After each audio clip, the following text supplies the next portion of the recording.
Hi, this is Master Kambai. Welcome to this new replay commentary. I hope you guys will enjoy. Today I got a new guest. You can now present yourself. Well, hello, I'm NO02, relatively new to the community for Advanced Wars by Web. Sammy main, that's about it. I've seen your Sammy playing, but you probably didn't notice it. So I had many alternate accounts, and I sent you many messages among our games, speaking about unit count, speaking about medium tank with Sammy. Does that remind you something? Yes, it does. Is that you sneaking the messages to me? Yeah, because I knew you had potential, because you're much better than most Sammy player I met, and I'm like, that guy can improve, but you need to know how to improve. That's why I sent you message. I don't always send message like that to Sammy players. I really appreciate it. Because I think 90% of the Sammy player I meet are really bad. They should not play her. They should stay away from her. But I think you're part of the 10%. That's why I spoke to you, and yeah, I've seen it the first time I fought you. I was like, that guy has potential. So, with that being said, before we go over the replay, let's speak about your top 5 most used seals. Why Sammy? I mean, Sammy is waifu? No, really, the COs that I'm most interested in general, the ones that maybe encourage a different playstyle. And so when it came to Sammy, she felt like the most connected to that concept, as far as like you have to pretty dramatically change how you play and think about the game, because your most powerful unit's infantry. You can play around this idea of winning by capture limit and things like that. So I thought she just encouraged a different play style in general. And so then the other heroes or COs that I'm interested in would be like Sasha. I think would encourage a different play style because of the economy manipulation that she's got going on and things like that. I played around with Rachel because I tried to play around with the idea that she could repair more. Yeah. Maybe you can like be a bruiser and then retreat and heal faster than your opponent and then go back in, things like that. Rachel is a very defensive seal. I go on that tangent because you mentioned Rachel. Now, we will go back to Rachel later on because I let you speak about the top 5, but because you're speaking about Rachel, I just need to add something.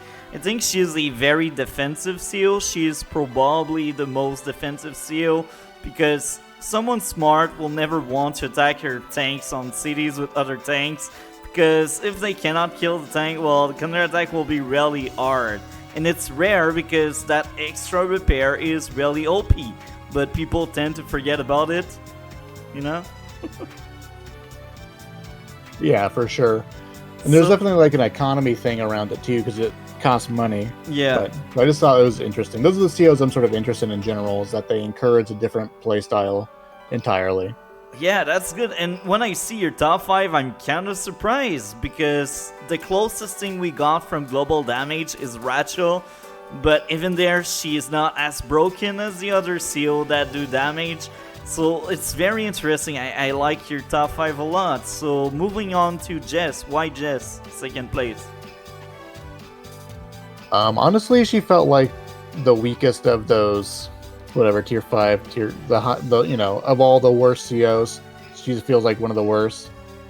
And I just thought, if I'm going to play Sammy and have the best infantry, maybe I'll play one of the characters that have the worst infantry. Just get a fuller spectrum of how infantry battles work out in general. So I've just been enjoying her. That's good. So moving on to Rachel, you spoke a little bit about her. Would you like to add something else about Rachel? Not really. I've been finding that I tend to not enjoy her the most. I think I might move on from her. But in general, I can't stand global damage. Oh my goodness. Get out of here, Olaf. Snow is so strong, and then he hits you for 2. It kills me.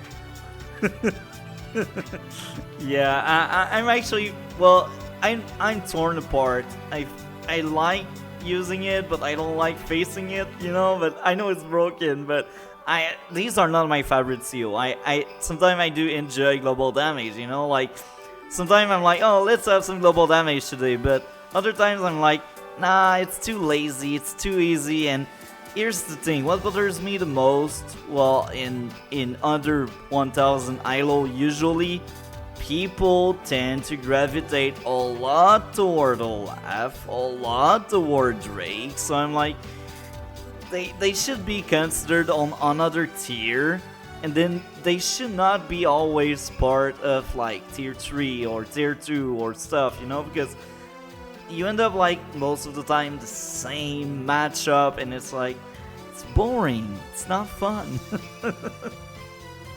Oh yeah, for sure. I like to think that Sammy mains we're smarter, hopefully, than the global damage players.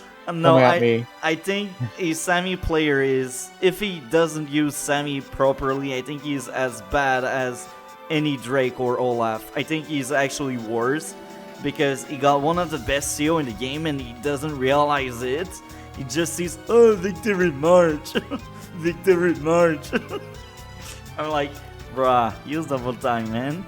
Double time is so underrated because her Victory March is so ridiculous. Like, if you go in higher ILO, the Victory March player, they will struggle because the higher ILO are smart enough to not fall for that, Only 900 can do some mistake and lose to a Victory March. I say that because the other day I was winning, but I'm 900 and I did a mistake. Instead of switching my NTR to my HQ, I left a mech on it. And that mech got killed, so the guy was like, I win. But then you take account the economy, the unit count, I was winning this, and he only won because it's Victory March. So when I see Sammy player, I'm kind of torn apart. When I say good one, I praise the good one, or I try to help out his playstyle and adding more knowledge so he can improve. But most of them, as I said, 90% of the Sammy player are just bad Sammy player. They don't understand Sammy, and all they see is Victory March. That's why I think she's as bad as global damage. She's actually worse in some case because people think they are good at the game when they won because of Victory March, Yeah, no, she's cheesy too. No, I totally understand. I've actually had people message me after winning with a Victory March and just like, that's lame.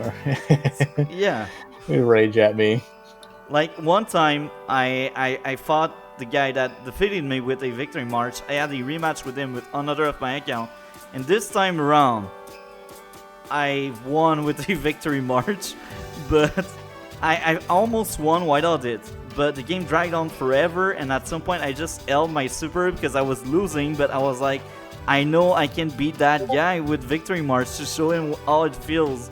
And then I won with Victory March, and then I sent him a message telling him he should have won. I don't deserve that win. And he's like, oh no, that's okay, that's fine. And I told him, look, it's Victory March. I know you won this one. So, yeah, for sure. You can be abused. Next one, Lash. Why Lash?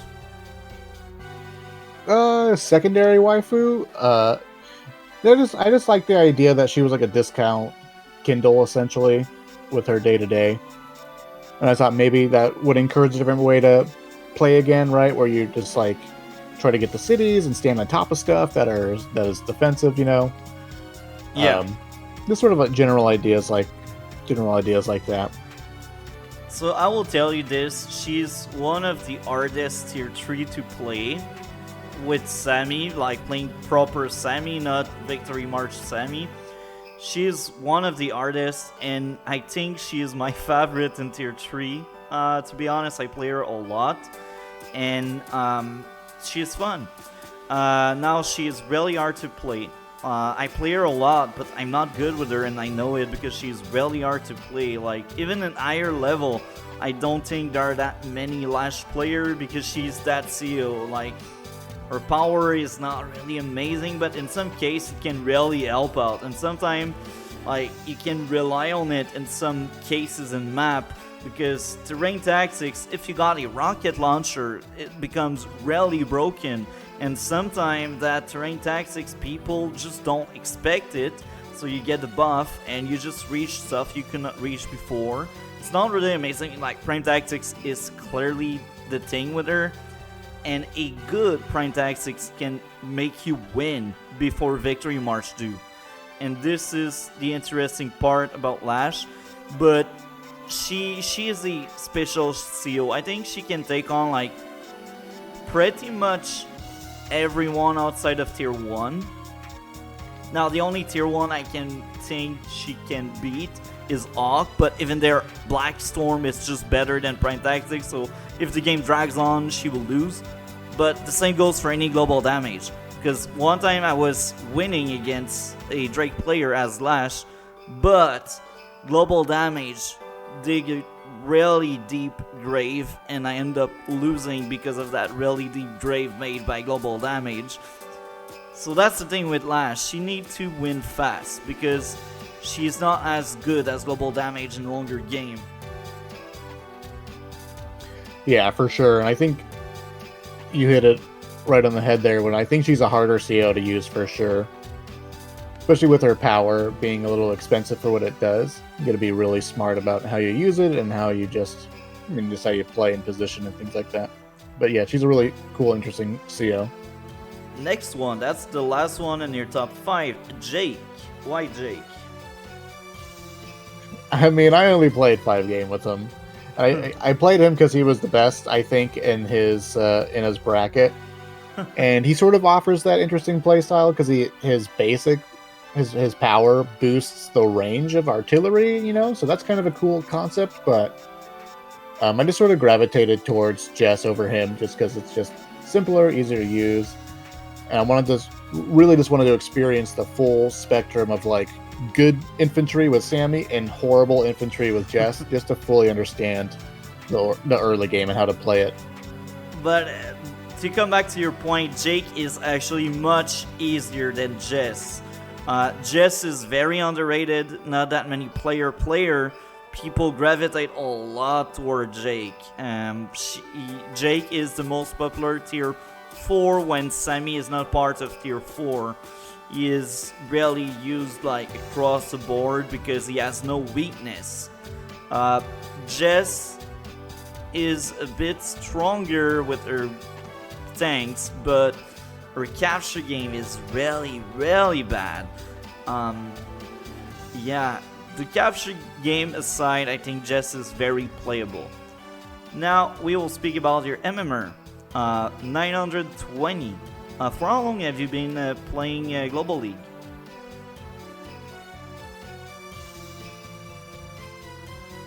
I mean, a couple of weeks now. I don't know the exact day. I think it's on the profile, but yeah, like 3-4 weeks now. About a month, approaching a month. And funny enough, it was if you look at my MMR chart since I began playing, yeah, it's like I lost the first like 20 games that I played. Lost all of them. Yeah. And then I sort of like spiked up and then dropped and then spiked up again. And I got to like 950. It was like almost 1,000. And then I dropped like all the way back down to like 800 again. So just like, it's been a roller coaster for me. And I've been slowly grinding my way back up to this point now. That's very interesting. You know why I say that? You're in 920 MMR right now, and based on your card, you play pretty much only lower tier seal. There's no Eagle, there's no Olaf, there's no Drake, there's no Max, there's no... Sasha is the closest thing to tier 1. So I think if you played by following the tiers, I think you would increase a little bit, because I think you do better based on the minigame we played. You play better than a 920. Actually, I think the first time I fought you, I thought you were like 1000 material. And I'm not joking, and I don't praise people to praise people. I'm just honest here, because what's the point of praising someone if you don't believe it, you know? I think you're better than that, and it's interesting because me, when I was a few weeks in Global League, I was in the 700 realm. I stuck around for a while there, and then I went up to 800. And as I was in the 800, I started playing against higher rated player on casual games because I wanted to practice, learn, and become better by their help. And it helped out a lot. I was able to manage to maintain a 900, and my IS I reached was 1002 with one of my alternate account. My second alternate account that was able to go the highest was 993. So these are the highest point. But you see, I have a few months now into Global League. Started like maybe November, October, and I became 900 like back in, I don't know, maybe February, March. So it's a recent thing, and my peak was in June, just before the awful rotation we keep getting. Right now, the rotation are really bad. Anyway, now we are on 1 versus 1 Marengo. Now, I forgot, did I choose a map or you did? You chose the map. Okay, so I chose the map because I like this map. Usually I only choose maps I like because it's casual and I don't really like to play some of the maps. So this map is fun. It's a very fun map. What do you think about it? Yeah, I like this map. For me, it takes a little while just to warm up in general for map. Like, playing new maps for me, like, disconnects me. Like, I just want to, like, sit down and study it first before I actually play it. So I was actually relieved that when you chose the map, it was one that I had played a couple of times. But I'm confused because I'm embarrassed by this game. Can I just admit that? You crushed me this game. Yeah. We will speak about. I've seen a lot of mistakes here and there.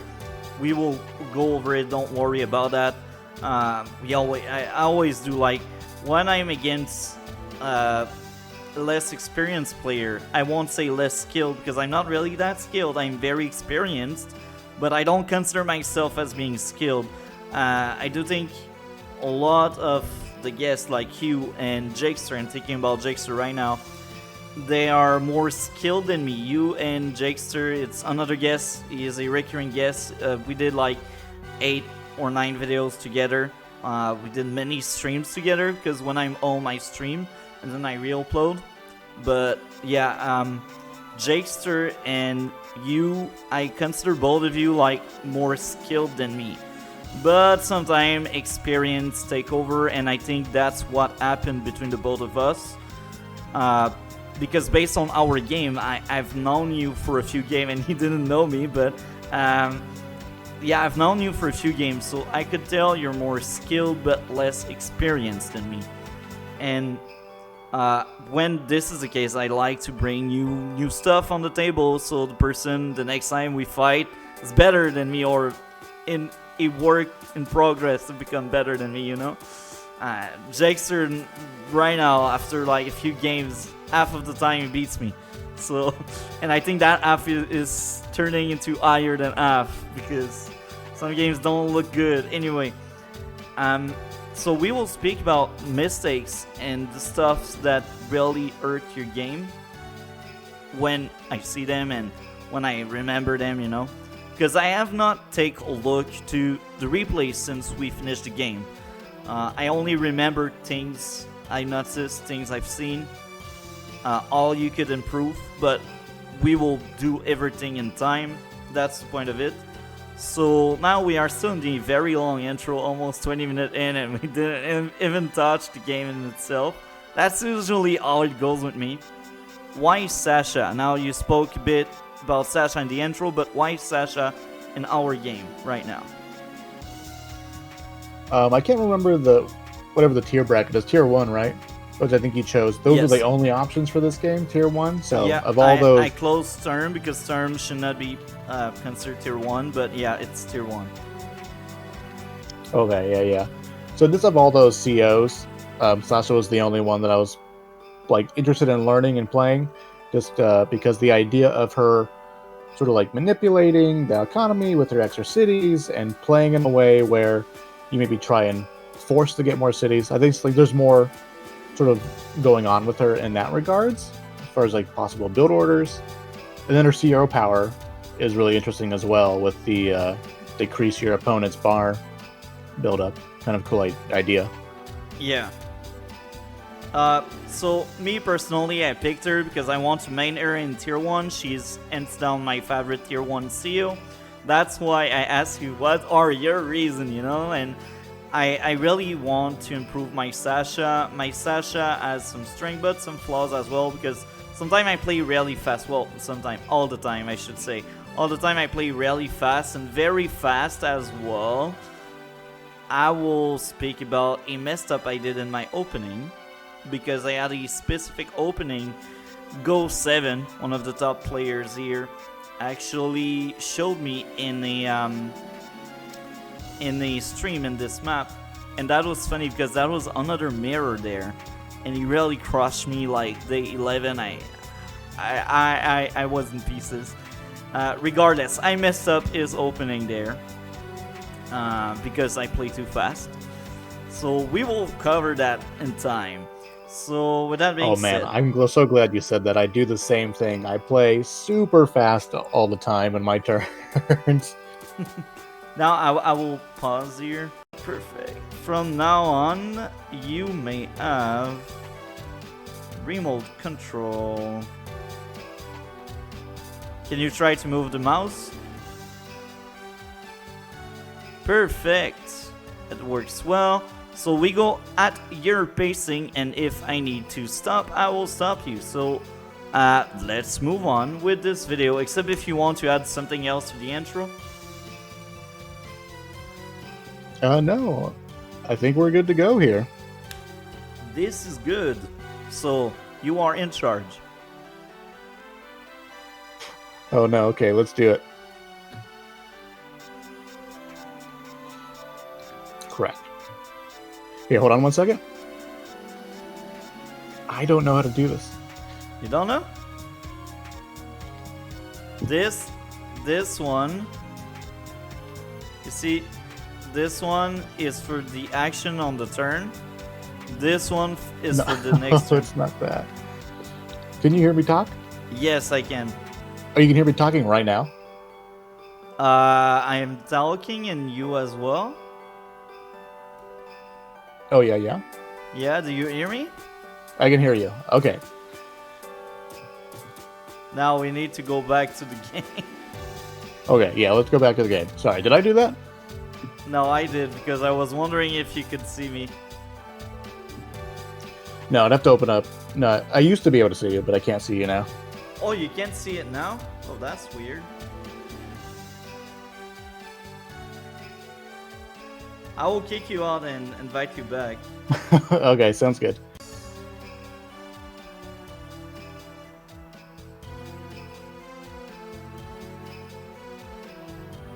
Now you should be able to remote control this. Okay, yeah, sounds good. I think for the most part, right, we can just skip first couple of turns. They're pretty standard stuff, right? Yeah. I think the first thing that I just sort of made a note here, at least on my side, I just made a video about how you can potentially skip a city like this in this particular setup. As Sasha, no. As Sasha, you won't quick money fast. But yeah, that's true as well. Like, that's one thing to take into consideration as well. But you can actually sort of, but potentially skip that city and grab this one here. You capture 2 at the same time, and the economic difference is pretty minute. Yeah. But it's an interesting concept in general. As Sasha, you need that money. But yeah, I think that, yeah, it's a really good point. I didn't think about Sasha.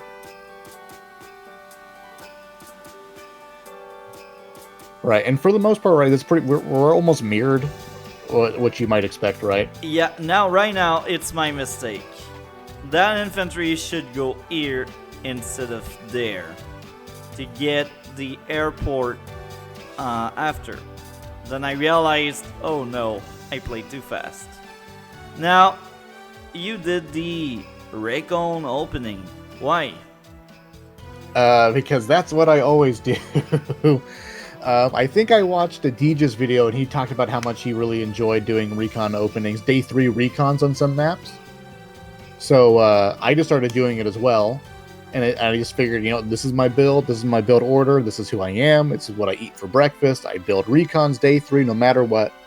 I do it on fog. I do it on standard. I do it with every CO right now. Just to sort of learn and figure out where is it strong, where is it weak. The same reason why I did like Sammy Jess. Yeah. It's just to get that full spectrum of just like, this is the one thing that I do over and over and over again. And I want to learn as much as I possibly can about this one idea. So I just did recon on day 3 because that's what I do normally. Okay, I will tell you this. Standard, don't think about Recon. Recon are trash in Standard. Please don't do that. But in fact, D-turn 3 Recon is either really aggressive or really intel driven. Now, a lot of popular 700 to 1000 plays are let's have our Recon try to interrupt Cap, and then they lose their Recon. That's like so bad. It's one of the worst thing ever. If you have the Recon opening, there are some maps where there's the exception, but in most cases the Recon opening is for you to know what your opponent has. Don't try to be too aggressive with that Recon. I say that because a lot of people think, oh, Recon equal aggressive. No. The Recon purpose is intel gathering so you don't get trapped. And this is also why I think Recon are better mid to end game. Now, that Recon opening counters a lot of opening as well without you realizing it. The APC opening are really good when well used, and the best way to counter it is with a Recon, but since it's fog, you cannot really tell, you cannot really know, so it's always a gamble. That's the way it is. So let's move on, except if you would like to add something else. Oh, I completely agree. Losing the day 3 recon is an unbelievable setback, and I have done it many times. I think of almost all of my games they've been day 3 recons, and there's been a lot of losses because of that. Your day 3 recon, if it dies, you wasted your opening. If your day 3 recon is still alive by the end of the game, you did well. Oh, I mean, yeah, by the end of the game, that would be amazing. At some point you end up sacrificing the recon most of the time, I think. You think? Oh, that's interesting. I mean, at some point, it's got to get dirty, right? Maybe that's the foreshadowing on what may have triggered your downfall. Yeah. Oh, for sure. Let's move on then.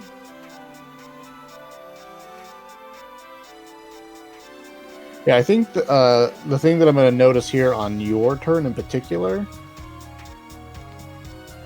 here's that you go double recon. I didn't know that was even a thing, but I guess that's only possible because we're Sasha. Yeah, exactly. And I do it only because it's Sasha, and also because I messed up the opening I wanted anyway. My first idea was let's rush that airport, but me playing too fast was like, oh, city instead of airport. So that opening was just to fix my mistake. And double recon in that map is somewhat of an opening if you messed up the airport opening. Now, we will speak about that a bit later because right now it doesn't affect that much the game, but Sasha likes her airport a lot. Now, double recon is really about vision. Now, I think I may be aggressive at some point with one of the two because I got two. but usually I don't recommend to open like double recon like that. Oh yeah, for sure. I mean, as the recon guy, seeing the double recon makes me like Sasha even more. But yeah, I remember the moment where you do get aggressive with your recon. Well, a little bit later, it's super safe. It's super safe for you to use your recon when you do later on. Yeah. But yeah, I actually really like the idea of the vision here, just in general. But yeah, because I think later on we'll see here, as I move out my recon, and I am looking to be aggressive with it, just in general. Yeah. Usually I don't. My recon are not meant usually to be aggressive. Sometimes when I got the backup, I do. And now it's a Sasha mirror. So here's the thing. Sasha mirror are almost the worst. They are as bad as Olaf mirror or Stern mirror, because you cannot really come back if you're losing. It's really hard to come back if you're losing. So that's also why I bought Recon. Like, the moment you're able to deny many caps, if it's a Sasha mirror, well, you have a huge lead over your opponent, because Sasha thing is her day-to-day, her extra money she get. So if you deny your opponent money, well, your opponent is sad. Oh yeah, for sure. I think that's also another it's interesting about reason. Mirrors. I think that's another reason why I went to Recon as well, because I had that in my mind. Okay, yeah. Yeah, because here, as you can see, I'm actively looking for damage here, and I think I end up dealing 1k damage with it by blocking a city. Yeah. At some point here, but it ends up being short-lived. And I think for the most part, our infantry movements all mirrored again still. I guess I should mention, I built that APC, and I think that maybe is the Sammy player in me. And I quickly realized that I do not like the APC on this map, or at least the line that I was running with it. It actually was so clunky trying to get it past this forest in range and then get it with like 3 squares within the base. It was so janky. Now we will go back a little bit. Okay, yeah. Because you just brought up the APC, which is very interesting. In our ILO, people don't really like APC. So I think you just captured that building? Maybe not? Yeah, okay. So in this map, when you're the player on the bottom, I got my favorite opening. When I'm on the bottom on this map, and that opening works for every seal. That's my favorite one. You see, this turn, don't make a recon. Usually with all seals, if you captured properly your building and you cap this one this turn, you can also have the money to build an APC here. Now, why is that so important? Well, that infantry is done capping next turn, and it's in range of that APC. And you can already push it there. And this is funny. Interesting. Yeah. This is funny because I do that for a while now. Like, even like before, like many months ago, when this map was on the rotation, I still did that opening. And recently, I was doing a video with Can't Buy and Go7. Well, it was off the video. That was right after a video we did. And Can't Buy stick around, and I was showing him my games. And I didn't know it was really good, that APC opening here. And then he told me, that's eye level and you don't know. And I'm like, oh, really? You're damn right. I didn't know it was eye level. So this is an eye level opening, that APC on turn 3. Now it only works. So you're telling me I was almost high level? Yeah, you had your APC like 2 turns too late, I think. Yeah. Yeah, 2 turns too late. Yeah, and I think we can skip to the next turn here for the most part, right? Like, nothing's really happening too much other than we're both moving out with the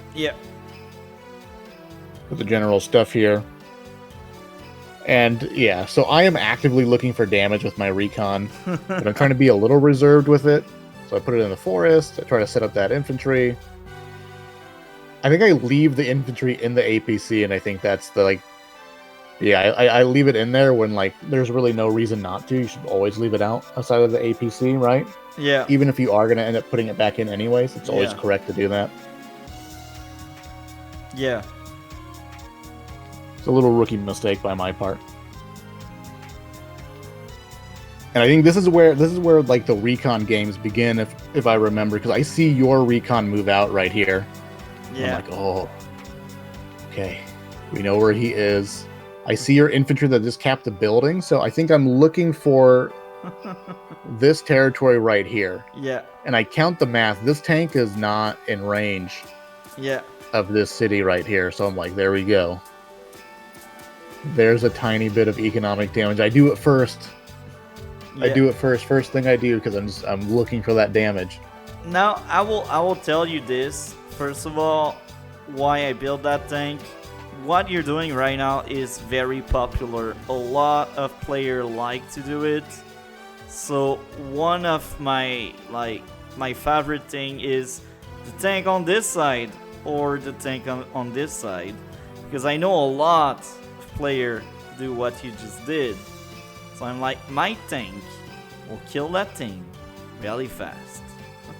Oh yeah, for sure. And I just want to clarify, right? Like, I am on your weak side with my recon right now, right? Yeah, that's what I thought. And so I sort of figured, I know everyone, when I asked around about day 3 recon, everyone was like, oh yeah, don't do it in standard. Like, what are you, insane? and I made the point, I made the argument, though. I totally understand, I get it, right? Day 3 recon in standard, like, from my experience, really doesn't work.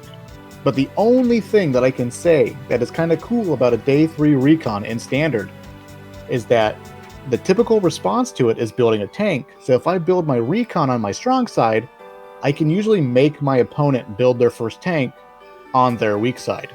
Is there value in that? I have no idea, but that's something that I've noticed, a pattern that I've discovered. It's not good or bad. All depends on what you do. Now, if you lose your recon, it's kind of bad. Yeah, for sure. It can be an idea, and all depends on your opponent. Sometimes they will just let your recon be, you know? I did that because I knew my opponent, well, usually in this map, they all like to do that kind of stuff. Yeah. Yeah, in Fog, it feels like Fog, it's way more common. But, I didn't know, I mean, probably for my first 100 games, I didn't know or realize that parking a recon on a city that you're about to capture is technically economic damage. Yeah. So I was quite excited when I first discovered that, but so that's what I do here. Yeah, sometimes it's fine. Sometimes it's fine, as long as you don't use your unit in the process. Yeah. Yeah, for sure. And then I use the APC. And I think that's about the only early capture I end up getting because of that APC is going to be that one infantry right there. So I will tell you 2 things. The first one, the main reason why it's the only early capture, it's because your APC came in too late. And the second one, you don't boost enough infantry with it. You only boosted 1 infantry. And based on what Countby once told me, APC and transport pay themselves back after boosting 3 units. So right now your APC is a loss of money right now. Yeah. Yeah, for sure. I like that number. I like the little tidbits like that. Boosting 3 infantry, equaling like giving value to something. That's a very cool idea, concept. But yeah, I think throughout this entire game, I was just like, man, this stupid APC wanted to build this APC. But ironically enough, you build a copter here. Yep. Tell me about the copter. I feel like overall the copter is much better than the APC on this map. Yes, exactly. That's the first thing. The second thing, even if I messed up Goal 7 opening, I was like, even if I messed it up, I will inspire myself from it. And his own opening included, instead of the APC on turn like 3, I think, or 4, that was like a transport copter like on turn 5, I think. Yeah, turn 5. Oh, so was the opening that you were trying to mirror or mimic from Go was building a T-copter sooner? Yeah, turn 5, but I messed up. Interesting. Classic. Yeah, I also have the bad habit of playing really fast, especially in fog games. Yeah. I also don't watch the replays a lot of the times too. So like if you move something into a forest, like I just don't know a lot of the times. So I was banking on that a lot. Because I don't watch the replays as well. So it's like maybe he's just like me and he doesn't really rewatch it. Yeah, which is funny. Which I know for anyone who's watching and he was like, "Oh yeah, well, I want to improve my game." These are very silly mistakes that can be easily improved upon. Just stop doing them. Look at your replays. Take your time and think about your turn. I never. But here I do actually see your tank. I remember distinctly this turn because this is the beginning of the game. I was like, all right, like show match. So I actually watched this replay, saw the tank move into that forest, and just like began to run away at the very least with my recon. That's the good thing to do. Yeah. Because I also saw your recon move into that forest for the block.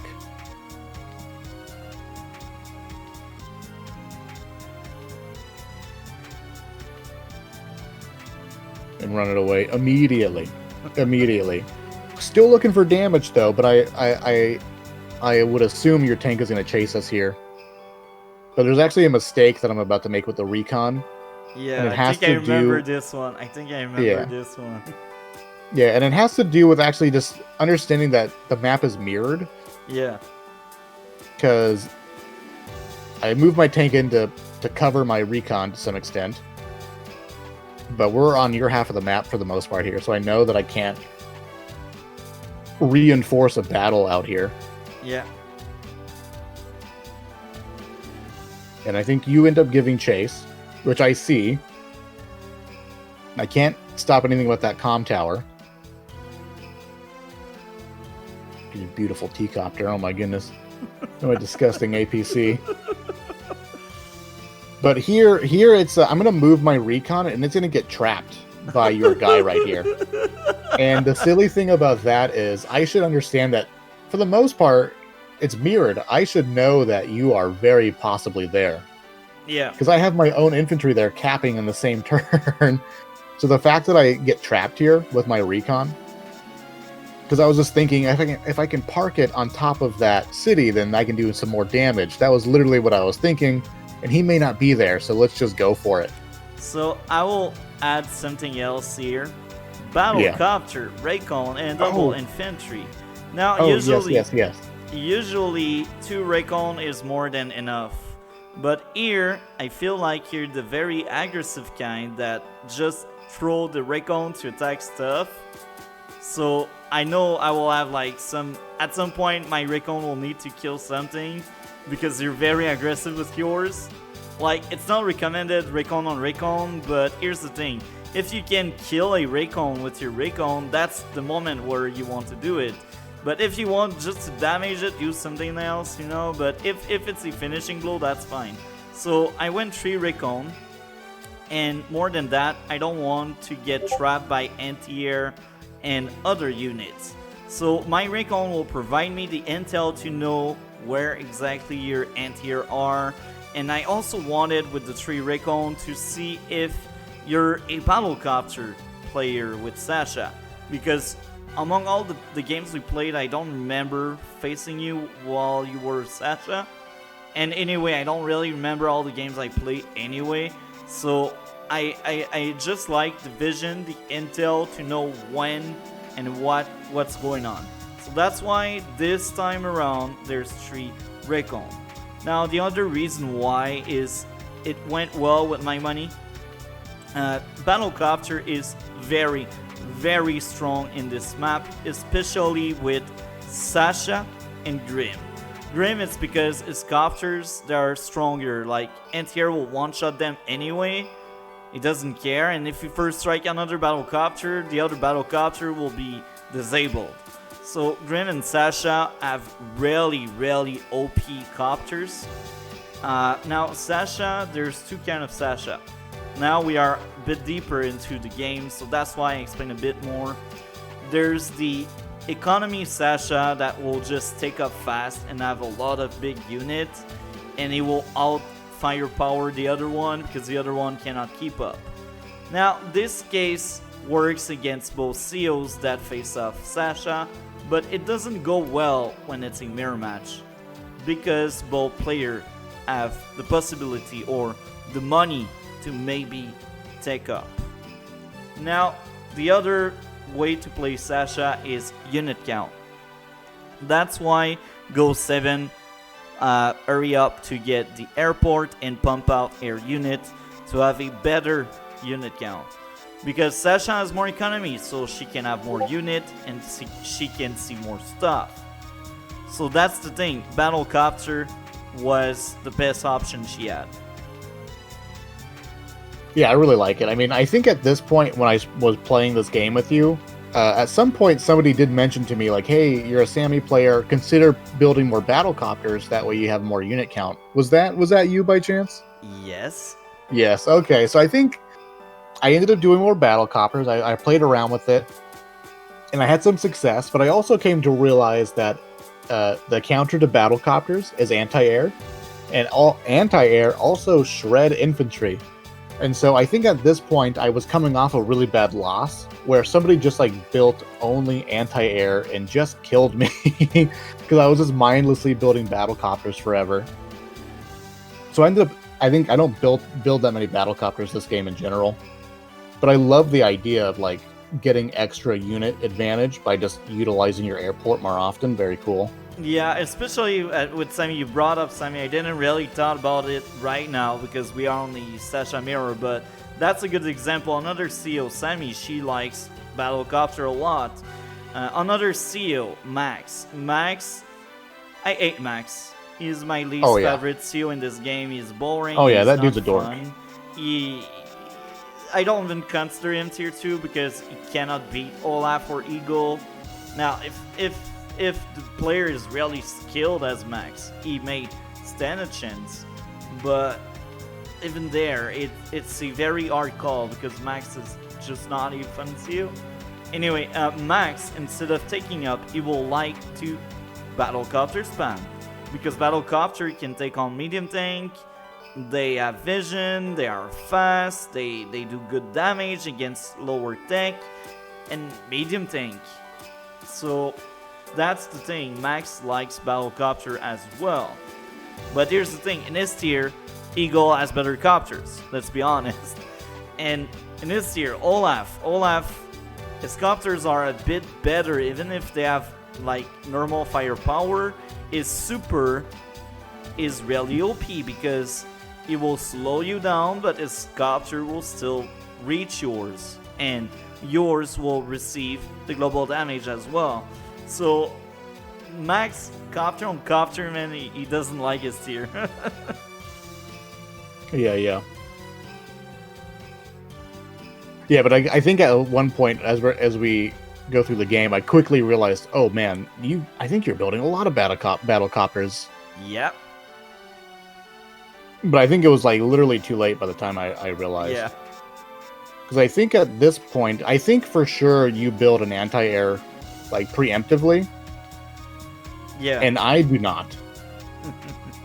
Usually I do that, but in recent days, I do less often that kind of stuff. Usually, like, day 10, that's my first anti-air. But as Sasha, it's rare I will make anti-air as Sasha. I will have, like, one at some point, because I will be scared of fighters and bombers. But as Sasha, I just Battlecopter spam. That's the, like, Sasha, Sammy, they are, like, two seals I use the most copters with. And Grim as well.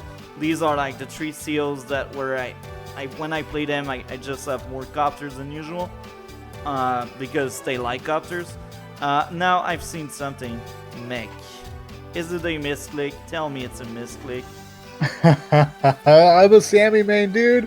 You gotta build at least one mech.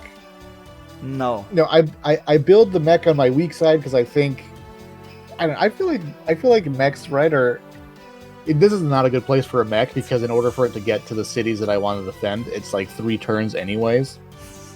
But I literally built the mech. 700 play. Build it at least on the side where you have an APC. Yeah. Oh, for sure. It should have been on the APC side. Yeah, no, the mech was just, I got the extra money. I'm going to be rich. I'm Sasha. Let's build the mech. Because I'm thinking in terms of, I was trying to like, let's go hard on my strong side. Like, everything falls apart very quickly for me. And here's the trap with the recon, where now the recon is in range of your tank. I get trapped here because, again, the reflection. Like, I should know that there's an infantry there, or very, very, very high probability. That's a 700 play. Yeah, and I end up doing the same mistake again on my next turn, essentially, or at some point in time. And not only this tank can reach it, but my other one can as well. Yeah. Yeah, so it was just a silly mistake right there. Like, you got to boost off with that helicopter or one transport and then the second for the capture. Yeah. Very, very good. Kill my recon. Not a problem. Not a problem. I don't see that tank. I can't see that tank. And I think when I moved this tank, I moved this tank right here, and I don't check the forest. Like, this tank should just be back one square to check the forest, right? So yeah. Like that duck right there is behind enemy lines. Now I think I also did, like, I need to mention it. I did a huge mistake because my tanks are not overlapping each other. Oh yeah. There's no coverage there. Here's the thing. At the moment, I play fast. I don't always think. I see your tank. I'm like, I will have a tank to compete with this, but they're separated. So it's just looking back. It's a detail, but that detail can change the game, like, as a whole. And yeah. Oh, for sure. I mean, imagine if I built an artillery because I like artillery. But if this was a tank and I had moved this a turn earlier, I would have had 2 tanks on your center. But not the case. I do like this little center spot here where all of the squares adjacent to you are roads. Yeah. The power spot. And then you continue with the copter build. Yeah. And your unit count is getting ahead of mine. I think it gets really far ahead of mine pretty quickly, I think. Yeah. And what? I don't know what that tank was doing. What am I doing? When I've seen him, I was like, "Oh, is it free meat?" I don't know what I was doing with this tank, but I was like, these 2 tanks are separated. I'm about to start a tank fight. Let's bring my other tank in because I'm gonna shoot your tank. Let's make sure I have coverage. But again, that same infantry that blocked me before, where I knew it should have been there to begin with. The only logical place for it to be is in that forest. There's no other place for it to go. And then I drive right into it thinking like, hi there. Hello. I'm like, well, we're committed now. The tank, I got my coverage at the very least, technically. Yeah. Shoot your tank. Do the trade. Get my comm tower. Though I don't know if I've really been, if I'm really not really that far ahead of you at all, or at all. It's because of the recon. But yeah, but I think the APC gave me the extra capture like slightly earlier. No, it's the recon. Oh yeah. It's because your recon was sitting on the building. Oh yeah. Nice. We'll never forget recon. Day 3 recon, man.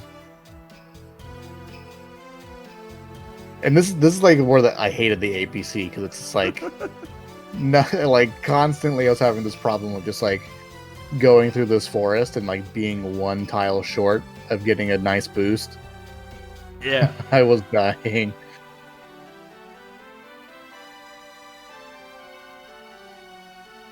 But I think this little tank battle in the center, my 7 HP tank gets away, right? But you're about to blow up this tank over here. Yeah. This is where your recon gets involved. Yeah. Taking the rests. Yeah. Which, goodness. Yeah, just 2 silly mistakes on my part. I go for it. You get the infantry there waiting, and then the recon. And then I was just like, oh my goodness, that recon was in that forest the whole time. Very sad. Very, very sad.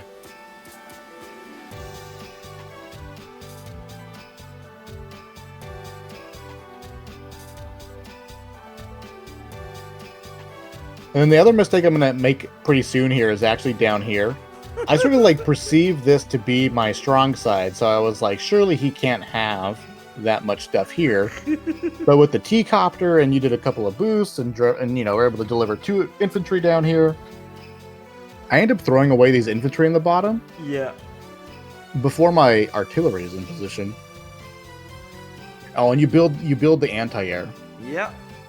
And I think it's the moment where I see your anti-air that I quickly realized, in Fog, you should probably build an anti-air around day 10-ish. Yeah. Because chances are, even if they don't build a T-copter, being caught without an anti-air, is just a huge momentum killer.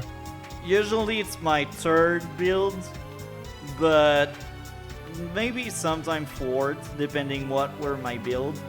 Like 3rd or 4th build, I have my first anti-air out. But now, the reason why I got it so late is because I'm Sasha and I spam copters.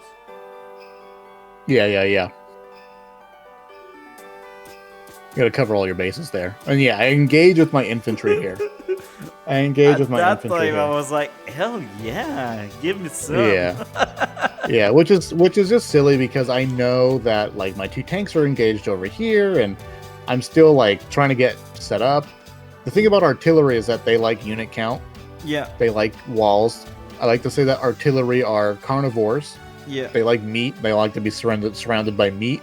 Yeah. And I'm throwing all my meat away right now.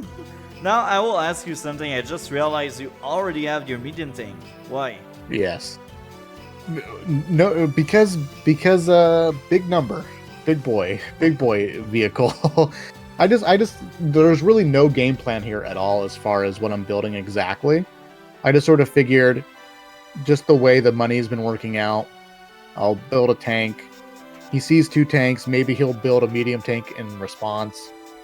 Yeah. But there's no real reasoning here as far as the specifics. Okay.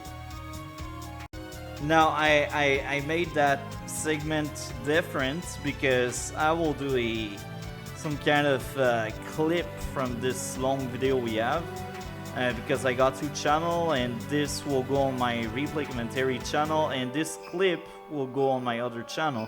So I have a love and hate relationship toward medium tank. I used to think they were amazing, they were OP, they were so good. Yeah. But then I realized after playing many games, they are a good unit, don't get me wrong. They cost a lot of money, they pay themselves back, but here's the downside.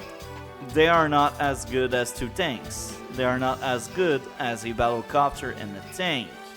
Now I say that, but I say that only in Fog of War. I don't know about Standard, I don't know about iPhones. I'm a Fog player. Now, why I think battlecopter tank is better? Vision, mobility, front shifting. It's much faster to front shift copters in tank. Medium tank take forever to front shift, and they are just that really big wall.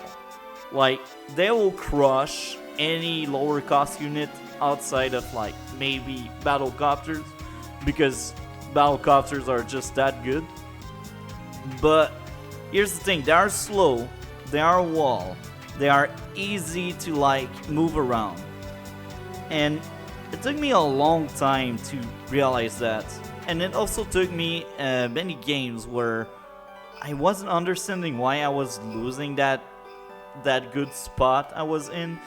And I did a few replay commentary with Matt Blitz. He's a high-rated player, really strong. He's not as known as Kanpai or Go7, but he is really good, and I learned a lot from him. He is in the 1200s, so he's really strong. And one of our game, did stick in my mind.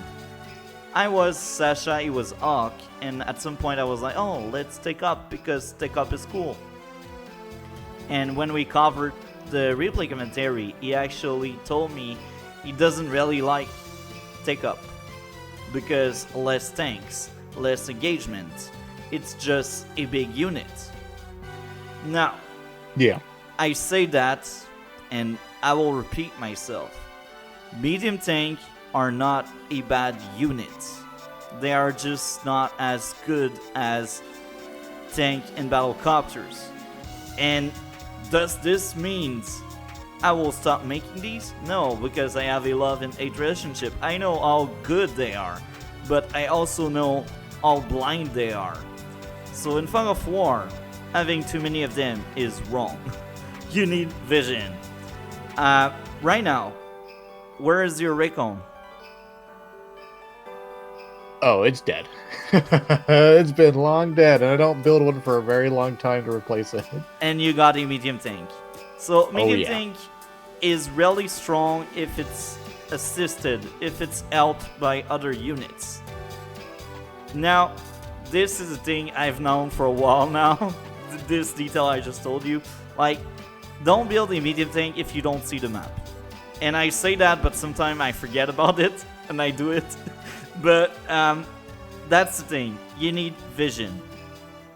You need to know what's going on. And now, based on my experience with medium tank, I think in an army, usually one medium tank is the staple. Except if you're like Sammy or Grit, these two don't really want medium tank. Like, they will make a medium tank to counter another one, but even there, they will rather use like indirect and battlecopter. And this is very interesting because medium tank in itself are really good, but here's the thing. There are so many units that can really damage them and make them much weaker and lose a lot of value. So you just splashed 16k, but suddenly a battlecopter attack it and your 16k becomes 12k and your medium tank did nothing. If you know what I mean. Yeah. So yeah, I actually really like. Oh, go ahead. Oh, I'm wondering, what were you about to say? Oh yeah, I was gonna say I think up until this point I didn't realize how weak medium tanks were to helicopters. I knew that they didn't do damage to B-copters, but I didn't think the B-copters were going to do so much damage in return. Like, I didn't know it was such an unfavorable trade, which we'll end up seeing later on here, because I just, like, park it on a city, and I'm just like, haha, like, heck your battlecopters, I got my medium tank here. And then you just attack it, and I'm like, what? What happened? No, that is literally, for anyone who's listening or watching, like, literally my experience with the game. I played this game when I was, like, 8 years old. I don't remember all the counters of the matchup, so when I see the battlecopter shoot my medium tank, I was confused. So, yeah, based on my experience, medium tank are a good unit, but if you have too many of them, you won't have as much presence on the field because you will lack tanks and battlecopter. If you have many of them, like, I will tell you something. Battlecopter spam will always beat medium tank spam, because battlecopter are faster and they receive barely damage from medium tank. So the only really best way, like, to save your medium tank is some anti-airs. But then when you spend money for anti-airs, you don't have that money for tanks anymore, and anti-airs are vulnerable to tanks. So if your opponent is smart and he sees these anti-airs, he will just pull back his battlecopters and they will chill somewhere else. The medium tank, he will try to run away, but he's so slow, like, some unit will catch up, or it can get trapped by infantry. So many things can really piss off that lovely medium tank. And this is my love-hate relationship with them. In every army outside of, like, Grit and Sammy, and maybe Grim, these are, like, the 3 COs you don't really want medium tank with.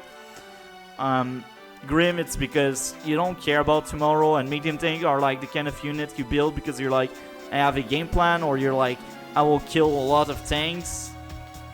Like Grim medium tank will just melt. They will melt. They will one-shot everything, but they will melt. So you don't want them. For sure. So, I think it's a really good point too that you brought up that that like the copter spam, sort of in general, will beat.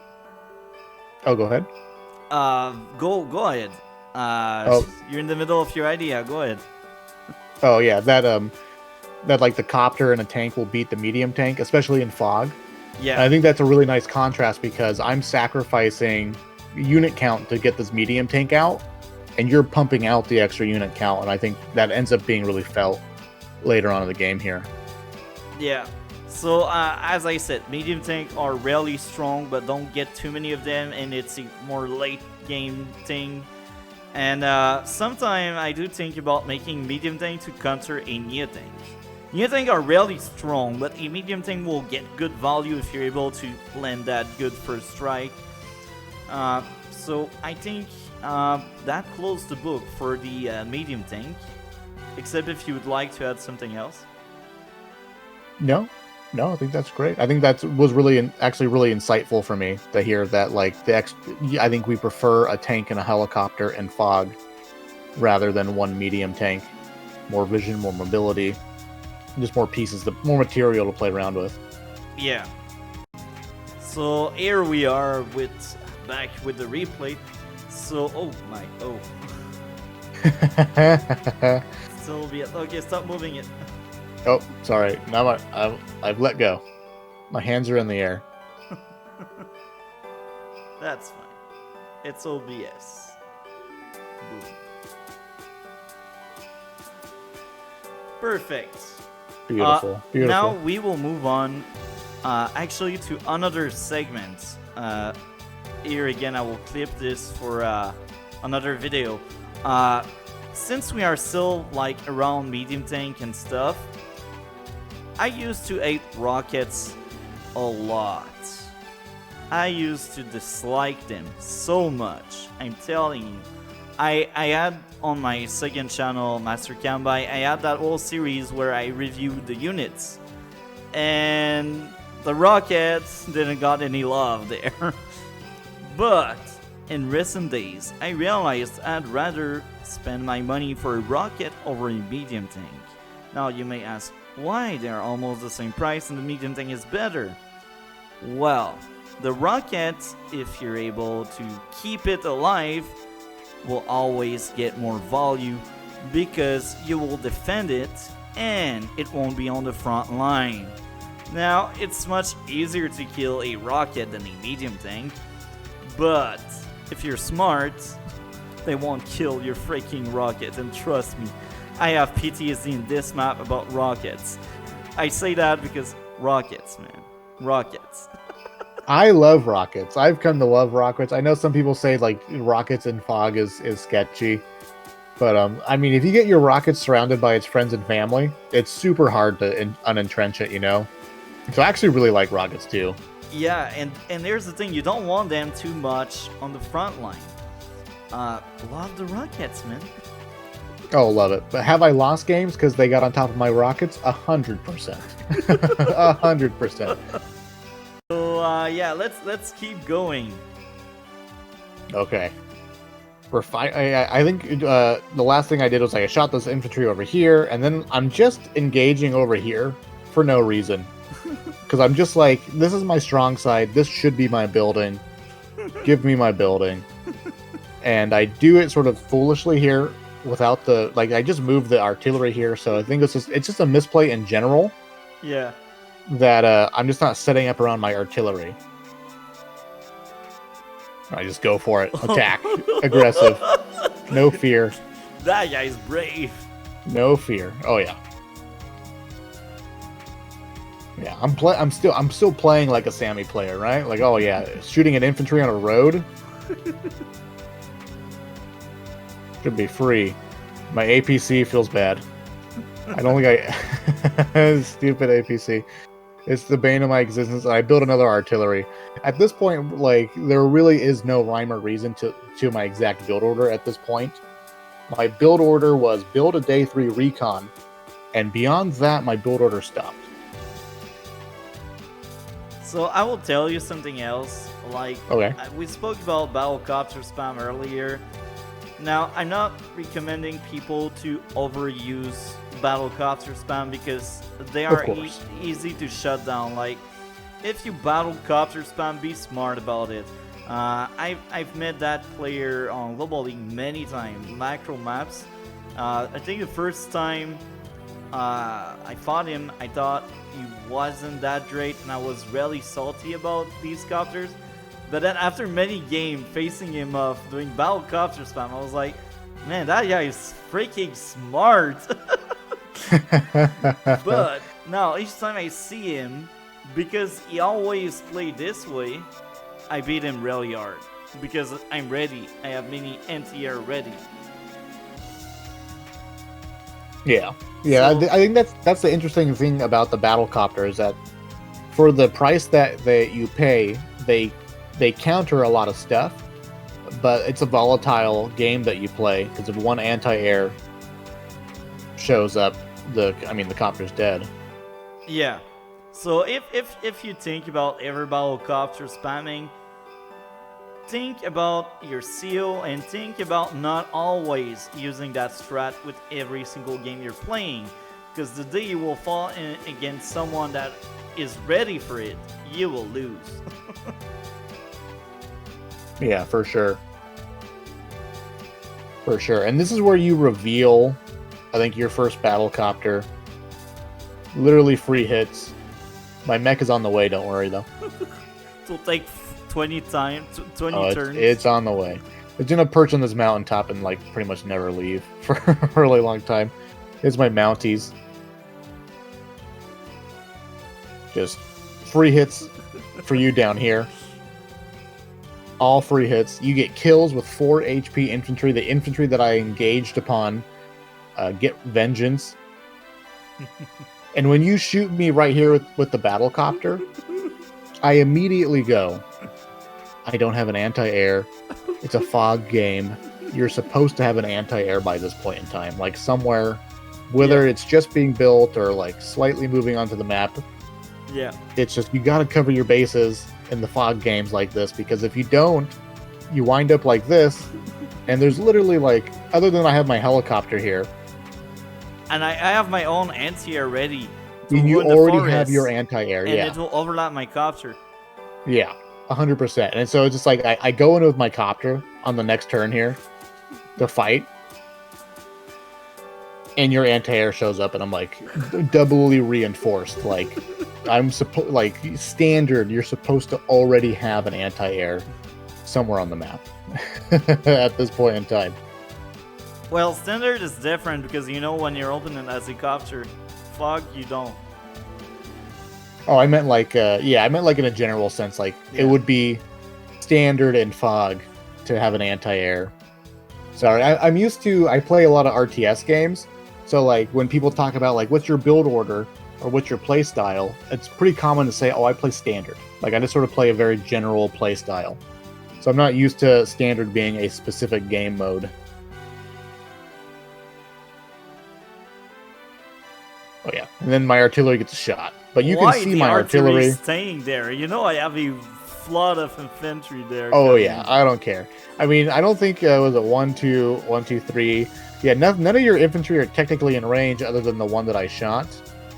And I think I kill him with my other infantry, but I go in with the copter. And I see the copter. I remember seeing the copter going, man, I should have an anti-air. But I got the copter coverage. We're good. And your anti-air is just lurking in the shadows. Oh, it was painful when I saw it. I think at that point I was like, we're going to play this out. But I think I'm unbelievably far behind now at this point. And I don't know why I choose to go on to the city. I think it would have been safer to fight on the road, technically, but because I think at least there you wouldn't be able to hit KO me because the other infantry in range is 4. Yeah. But I think I'm just thinking like city, 3 stars, And that's about it. But here comes the medium tank. Don't worry about it. And you don't. But yeah, I shoot with this infantry. Oh, right. I killed the infantry on the mountain there. Got the cap up here at the very least. Trade infantry next to the recon.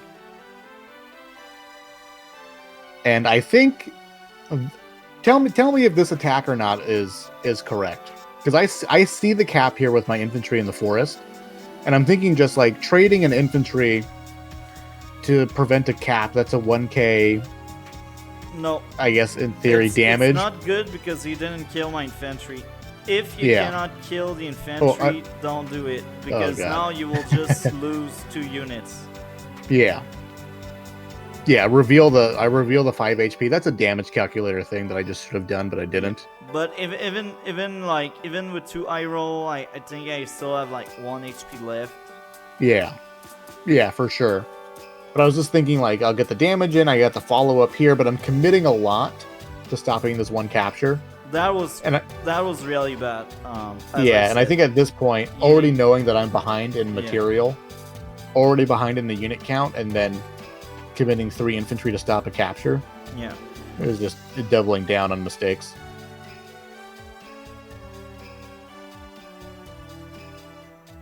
Build my anti-air because I see the helicopters. Because I also see this copter up here, and I'm like, okay, he's got at least 2. He's probably got 3 copters at the very minimum. Right? I mean, I got 3 copters. Yeah. I get the high roll. That's I get the high roll on this recon. Yeah. There's my little victory. That was for my original recon. That was vengeance. And at this point, I think you're just beginning to steamroll me here. Everything's got coverage. So in my case, I have the upper end in this area because I see everything you got. So that's why I interrupt your cap. Yeah. But I mean, I bet you didn't expect the medium tank. No, I didn't, to be honest. I was like, I'm chilling, that area is under control. Yeah. Oh yeah, area is totally under control. You've killed a lot of stuff over there. I mean, you've killed 2 tanks at this point. You've killed like 2 tanks, a recon, a couple of infantry. Yeah. Just sort of all in that area already. You got to know that, but unit count over there's got to be low. And the second you see the medium tank, it's like, oh, it's extra low now. I definitely had to skip a copter build or building any other unit beyond an infantry to get that medium tank out. So at that point, I had a good idea of the upper end I had, because I don't see any tanks in the upper part. I killed many tanks in the downer part, and I see that artillery there. So at that point, I'm like, okay, I'm winning on both fronts right now. Yes. Yes, you are.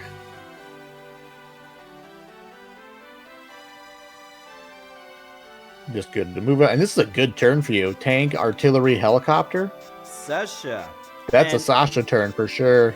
Yeah, and I did that because artillery are a good response when you see a medium tank. I didn't see yours, but yeah, I was like, I don't plan on taking up. I just want to splash battlecopters. So artillery are a good option at that point for me. Yeah, and I think also too in general, just I think in a good sense, or a good general sense, that if you are ahead in unit count, artillery are potentially a good follow-up, because artillery prefer the unit advantage, and you definitely have that at that point. So I think an artillery in general is just a smart play, because you're pretty much guaranteed to have the pieces necessary to just body block for it. I agree with that. If that makes any sense. Yeah, I agree with that. It makes sense.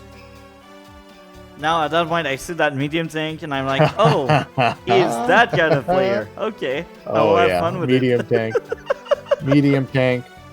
I mean, I don't think I've even built that many medium tanks in general. Just in general, so I'm like, I'm still exploring the world of Advanced Wars here. I'm gonna build a medium tank, see what it does. Trade, but at this point, I see I'm a little confused at this point too. I remember because I was like, isn't this on my strong side? Like, I feel like even though I think the reality of it is I don't quite fully understand how far behind I am at this point, but I felt like 2 helicopters, there's 3 helicopters, and there was a tank over here, and you got anti-air, and you got, like, as far as I know, you got infinite infantry over here. So I felt like this is my strong side. Surely you have nothing over here on what should be your strong side. So I think I was pretty bold with this copter just to go for it. So I will tell you something. As a player, I like to do weird plays. I like to be really strong on my strong side. That's also why strong on my weak side, I should say, because right now that's the case. That's why I like this map a lot, because you can go really strong on your weak side because your airport is on your weak side. I like when map do that. When you got the airport on the weak side and you can actually like have it really all in and really strong, I like it. Hello? Yeah. Yep, I can hear you. Okay. You can or you can't? Oh, I can. I thought you got cut off for a second. Sorry. Are you cutting up? No, can you hear me? We're good? We're good? Yeah, we are good. Okay, we're good. I'm sorry. Did you get cut off, or did you finish your thought there? I finished. Okay, perfect. Yeah, I was getting distracted by I tried to do a roll against your 1 HP copter with my 7 HP infantry and don't get the roll. And then I set up my mech on the mountain and we're flying high. I see him, I laugh. I'm like, really? Really, bro? Yeah. The worst unit in the game? No transport? No transport. Don't need it. He's got legs. He's got legs. They're not very long, but he's got them. I think, too, at this point, I end up floating my superpower for a really long time. There's a couple of turns where I think I just forget that I probably should use it. But, but help me out here. In a general sense, how much damage should I be looking to do when I pop Sasha's super? Okay. First of all, in general, Sasha in Tier 1, when she is against anyone else but herself, like... well, no. I won't say that because I just realized I will lie, but... Okay. In general, Sasha, everything depends on the meta of her opponents. Her power like to deny super when they cost 7 or more stars. The moment your opponent has a 7 or more super, 7 stars or more, you spam her power. The moment your opponent has 6 or less, that's the moment where you should consider more often her super. Now, when should you use the super? How many engagement can you take? If you can take a lot of engagement, it's appreciated. The more engagement, the better it will be. And more than that, how many units can you kill? In your current situation, like right now it's my turn, but let's say it's the start of your turn. I think you had your super. Yeah. Or, well, okay. This turn is just not almost a good turn for you. Yeah. So, because you don't have at the start of your turn your super. So, now let's move on. Let's say that's your turn right now. And you have your super active. Or you can activate it if you want. How many damage can you do? Copter can kill Recon. This is roughly $100. It's nothing. Or 1, 2, 3, 4, 5, 6. Maybe you can scout that forest before popping it to see if there's something. If there's nothing, 1, 2, 3, 4, 5, 6. Actually, you cannot reach the tank. So, in this front, let's have max value here. You do damage as much as you can. This one goes there, 150. This one goes there. Let's say now your value is 500 with this one, or 600. Okay. Recon. Yeah. Because we have the cost of what you damage. So in total it's 600. Now let's say you attack that infantry and that infantry dies. It's 1200. Now you don't see these because you don't have vision there. Yeah. This cannot reach anything. Maybe if you start with this to kill this, then this take an engagement there, or here. Well, here it can't actually. Here. You will lose the engagement, but you will gain money, and you don't really care anymore because your infantry is damaged. So let's say you damage this as well. So now you're at, let's say, 1500 right now. You have 1500. Now let's go in the downer part. You decide to attack my anti-air. You rise up to 2000. Now this artillery kills this. 2200. These two infantry, they gang up on this one. Let's say 200. You are at 2400.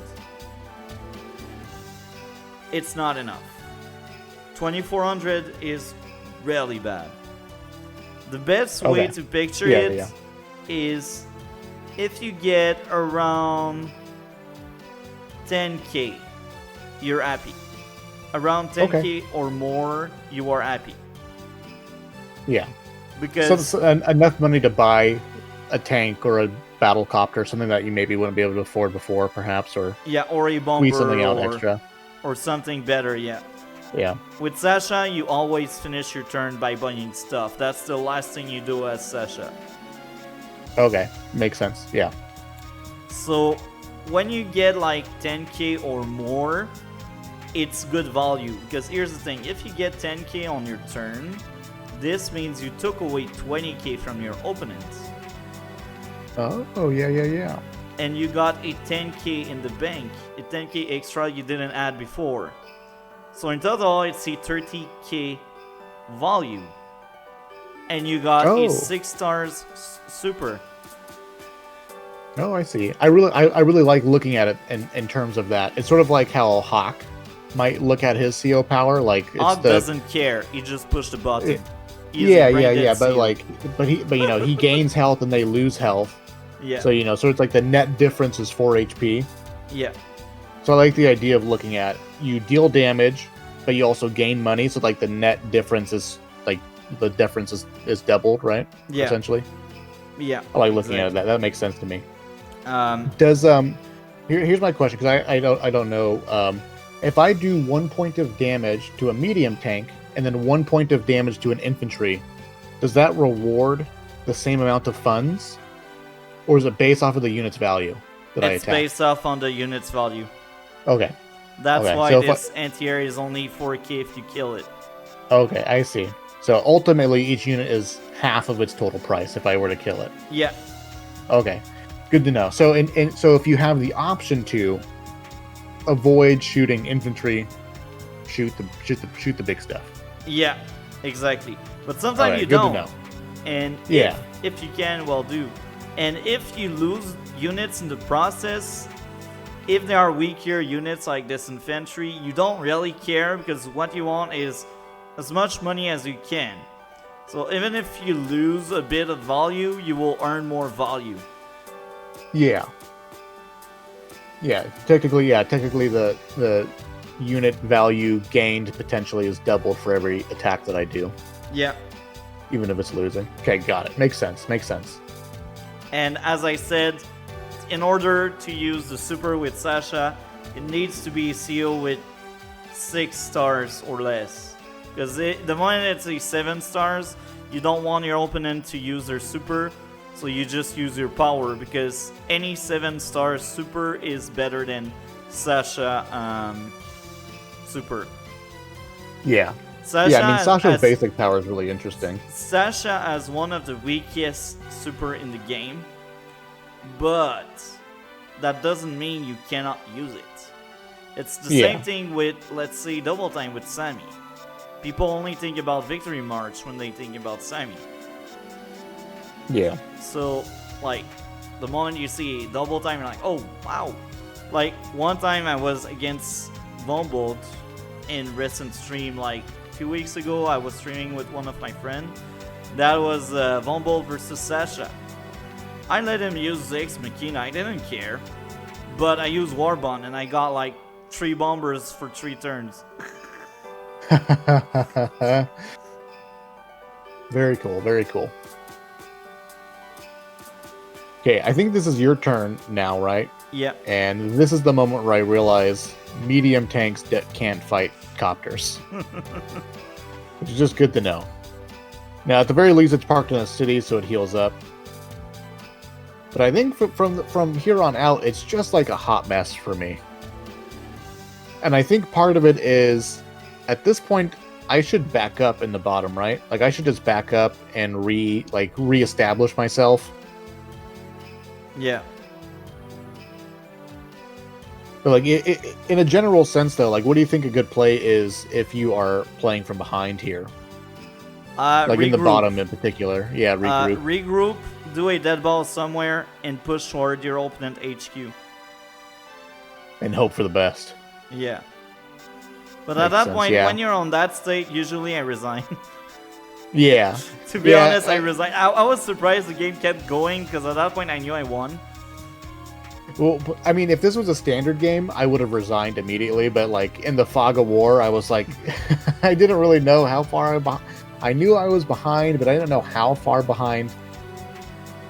But yeah, I think at this point, I should have just, like, put a skeleton crew here, defend the HQ desperately, and just, like, everything goes up.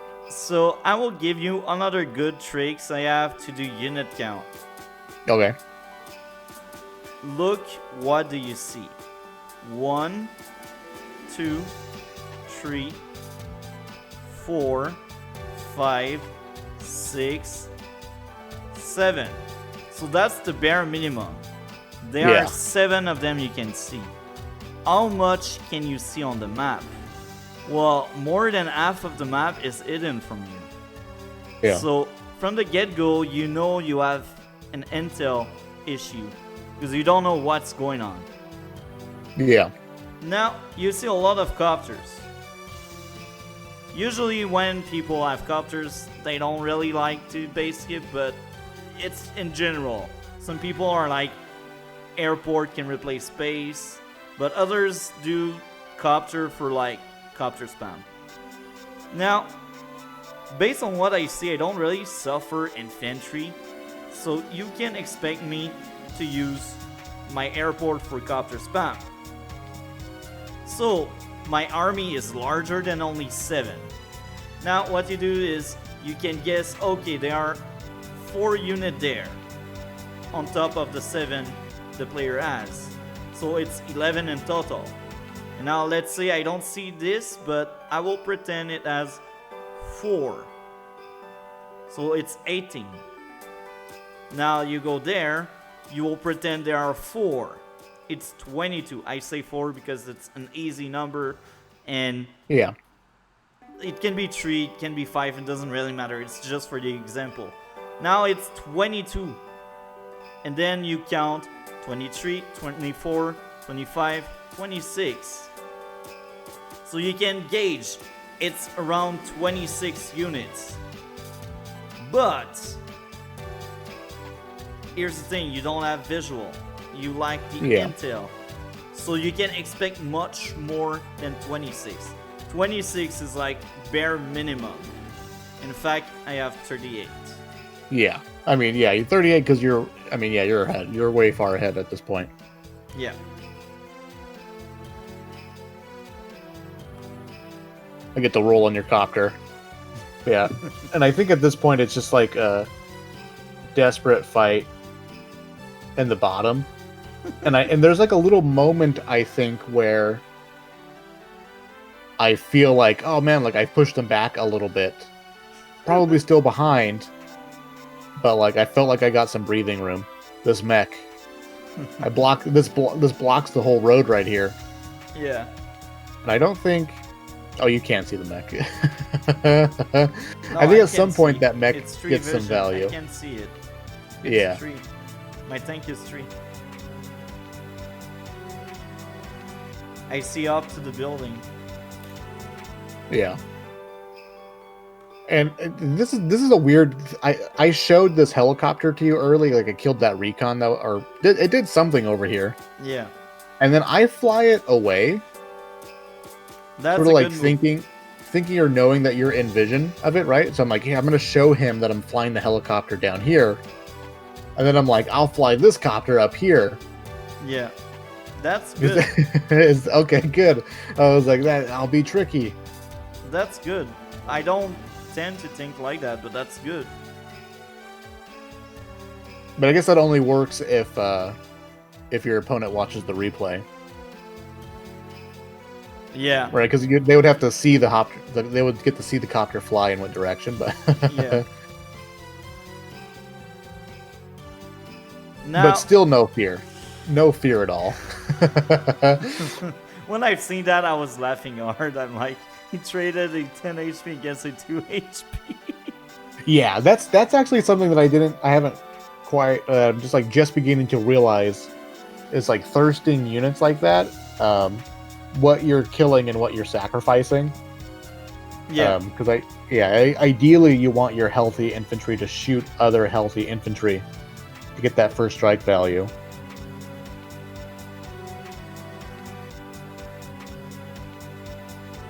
This is a general rule of thumb, you know. Yeah, I agree with that. It's good. And just continue, like that no Recon is brave.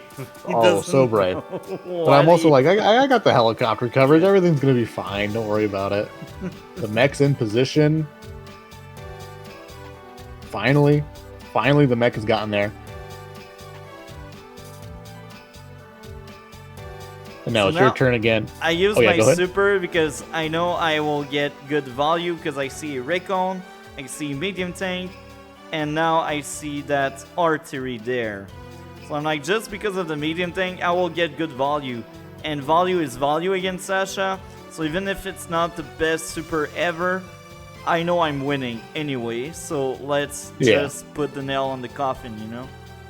Oh yeah, for sure. Funny enough, right, this tank being on a city, healing itself, but getting attacked by copters, that tank is just feeding you money.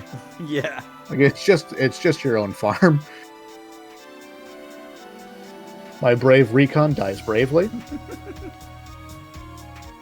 Desperately try to capture that city. And at the very least here, the mech will have its day in the sun here.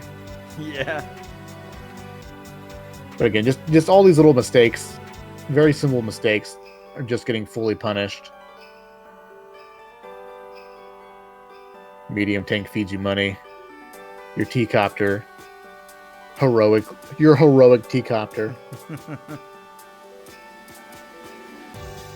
You trade. I should have backed this artillery up. Like this is it was very optimistic of me to think that artillery was going to live there in that forest. And it's just like full engagement down there. A little okay, bit. Go ahead. Go back a little bit. Okay. That's my money. 31. Okay. I had 22. So we are really close by my 10k, I said. Okay, yeah. That's all I wanted to point out. Okay, yeah. Yeah, that's a good point. Yeah, the medium tank feeding you the big dollars. Yeah. Yeah, and I think too, I don't think I really do it here, but sort of after this game when I played against you, I sort of realized, you know, like you had the 1 HP copter down here for a little bit getting vision, and you were like moving Like these 4 HP infantry that happened down here earlier in the match, they're like still out here doing stuff. Yeah. I had the habit of like moving infantry on the cities and healing them a lot of the times if they were injured. And that's not, I would say, not necessarily incorrect sometimes, but it feels like it's like a 1 HP infantry in the front line is probably more valuable than an infantry healing in the back line. Yeah. It's like just keeping the unit count and body blocking with it. So I remember being really impressed by seeing like your low HP units still staying by the front line, because I thought that you would move them back to heal them. Usually I only do that when it's tanks and above. If it's recon and infantry, use them as meat shield and roadblocks. Yeah. I think that's a really good point, because I just, for some reason, I was like, I'm getting value by healing this infantry, and it's like, well, you probably just want it to block something. And not just that, like the tank, even if I send them to repair, depending on the tank state, usually I will only send them back to repair for like 1 turn. Sometimes 2 turn, it's when it's really dying, and I know if I send it back, it will die. Now, usually I like 1 turn of repair, sometimes 2 turns. No, when my unit is above 6 HP, I'm glad. Okay. Above 6 HP? Yeah. Okay, good to know, yeah. Yeah, this is in a general sense. Maybe that's the Rachel player in me thinking, but just like, go back and heal everything up to full, and then we'll move out again. When it's Rachel, I tackle her in another way. When it's Rachel, heal it back to full HP. Yeah. Yeah, I think that makes sense to take advantage of it. But I think, it's just important to think in terms of like, should we heal this infantry or just use it as a meat shield? And I think more times than not, getting the meat shield is probably better. Make new infantry at that point. Yeah. The moment your infantry is under 9 HP, it cannot be used for capture anymore. It can only be used for roadblock and damage value. Yeah, that makes sense. I finally get the APC in the correct range for this base. And the reason why I wasn't doing that before is like, in order to do this, it's like has to drop the infantry off on top of the HQ instead of the mountain. And I was like, well, that seems real dumb not to put it on top of the mountain. But it's like either you don't get the mountain or you don't get the nice lineup. Yeah. Now, I will also speak about my build, rocket, artillery, battlecopter. Oh, yeah. First of all, I mean, another really good turn for you. I had the money. And because you got the money from your super. I've seen you using medium tanks. So I don't know if you have other medium tank in your mind. So I'm like, okay, my rocket will counter your medium tank. Rockets are a really good counter when you have the money. They are a really good counter for medium tank and Nia tank. Okay, yeah, that makes sense. Because, I mean, the medium tank, its loss of the 5 movement is kind of painful sometimes, especially if you got forests and stuff in the way. Yeah. Because, I mean, the rocket has a range of 5 total, so trying to push a rocket with a medium tank is a real pain in the butt. Yeah. But, I mean, at this point, we're just fully engaged. There's no retreat. And counterattacks also provide money. Oh, interesting. I did not know that. I didn't even think of that. So anything that I shoot that gets to return fire gives you money? Yep. Oh, how interesting. That's kind of cool. So I guess it's just a return fire, but... The replay doesn't always show it, but you get return in money. Okay, very, very interesting.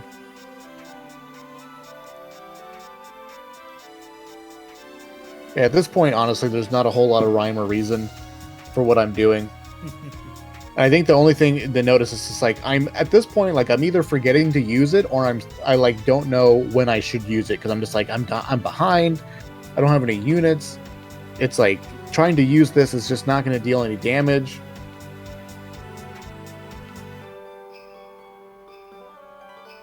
And so it's just all falling apart here. Helicopter kills the medium tank. I can't remember if I build another one or not. But if I do, we'll have a good laugh about it. I think you do. I think I might, yeah. I think I might. And at this point, you're 5k ahead per turn. So far behind. I definitely let this game go on longer than it really should.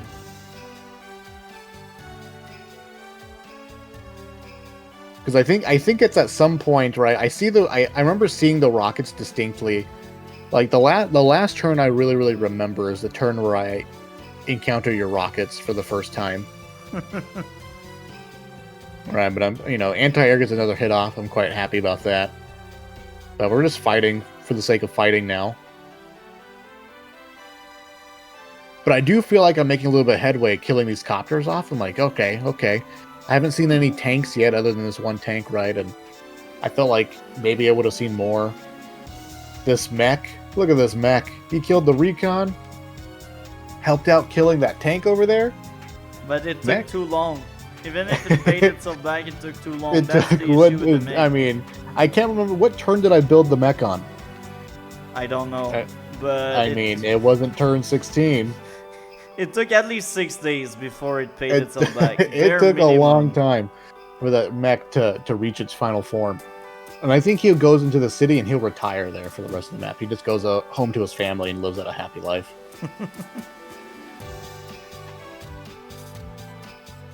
I think I'm scared. I can't recall if I think there's something in that forest or not. I think I'm just like, I want the tank on the city to make it harder to two-hit KO, and maybe, if it does get attacked, it can heal. Yeah. But typically smart players don't attack vehicles on cities if they're not going to kill it. Unless you're like, going like full overwhelm sort of thing, fully engaged. I have the bravest recons, just so you know. He just wanted some UG somewhere. Yeah. But in order to be a recon driver for me, you got to be really brave. I do build another medium tank. Which is funny because I just like what I see. Yeah, like I think you mentioned before, it's like really doesn't prompt building a medium tank, right? Yeah. There's just nothing for the medium tank to shoot that makes any sense. Right, because if you're one thing that there was a game previously where I had a medium tank. My opponent had like only infantry on this particular side of the map, and I took my medium tank over there, and it was like, I'm just going to decimate all these infantry. He surrounded my medium tank, and then he like drove an artillery over, and he blocked my medium tank for like 3 turns because he had that much infantry. Yeah. He just like drove an artillery over a couple of turns later, and then killed my medium tank, and I was like, you don't want to spend your 16k unit eliminating infantry. I learned my lesson. But maybe not that much. But I think in a general sense, I'm just feeling like I'm on the back foot, medium tank on the HQ, beefy. We get to live a long time. You don't get your roll. I got my roll in the recon. But yeah, that's funny.